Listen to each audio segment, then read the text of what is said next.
Hi parents, ಇವತ್ತು ಮತ್ತೆ ಕೂಡ two hand coordination, hand coordination, okay, attention ಎಲ್ಲ ಆಕ್ಟಿವಿಟೀಸು ತೊಗೊಂಡು ಬರ್ತಾ ಇದ್ದೀನಿ. Main focus two hand coordination, hand coordination, attention improve ಆದರೆ ನಿಮಗೆ ಅಕಾಡೆಮಿಕ್ಸಲ್ಲಿ ಅಷ್ಟು ಕಷ್ಟ ಆಗಲ್ಲ. Because attention is the most important thing, ಎಲ್ಲ ಮಕ್ಕಳಲ್ಲೂ ಲ್ಯಾಕ್ ಆಗೋದು. ಓಕೆ, ಈಗ ನಾನು ಎರಡೂ ಇದು ಪಾಂಪಾಮ್ ಬಾಲ್ಸ್ ತೊಗೊಂಡಿದ್ದೀನಿ. ನೀವು ಏನು ಬೇಕಾದ್ರೂ ತೊಗೋಬೋದು, ಟ್ಯಾಮ್ರಿನ್ ಸೀಡ್ಸ್ ಅಥವಾ ಏನಾದ್ರೂ.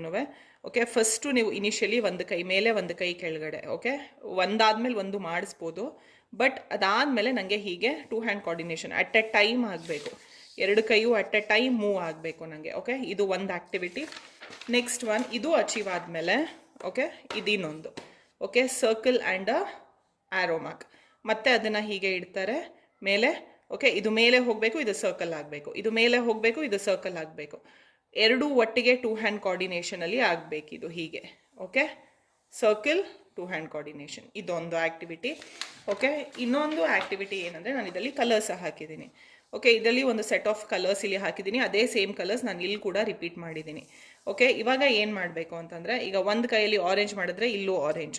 Okay, black black, blue blue, red red, green green. Okay, ಇದು ಕೂಡ ಅಟೆನ್ಷನ್ ಸ್ಕ್ಯಾನಿಂಗಿಗೆ ತುಂಬ ಹೆಲ್ಪ್ ಆಗುತ್ತೆ. ಇದೇ ಥರ ಬರೀಬೇಕು ಅಂತಿಲ್ಲ, ಎನಿಥಿಂಗ್ ವಿಚ್ ಯು ಫೀಲ್ ನಿಮಗೆ ಮಕ್ಕಳಿಗೆ ಈಸಿಯಾಗಿ ಮಾಡ್ಬೋದು ಅಂತ. ಸೈಮಲ್ಟೇನಿಯಸ್ಲಿ ಎರಡೂ ಕೈ ಹೀಗೆ ಬರಬೇಕು, ಒಂದಾದ್ಮೇಲೆ ಒಂದು ಇನಿಷಿಯಲಿ, ಬಟ್ ಅದಾದಮೇಲೆ ಸೈಮಲ್ಟೇನಿಯಸ್ಲಿ ಎರಡೂ ಒಟ್ಟಿಗೆ ಹೀಗೆ ಬರಲೇಬೇಕು. Okay, thank you.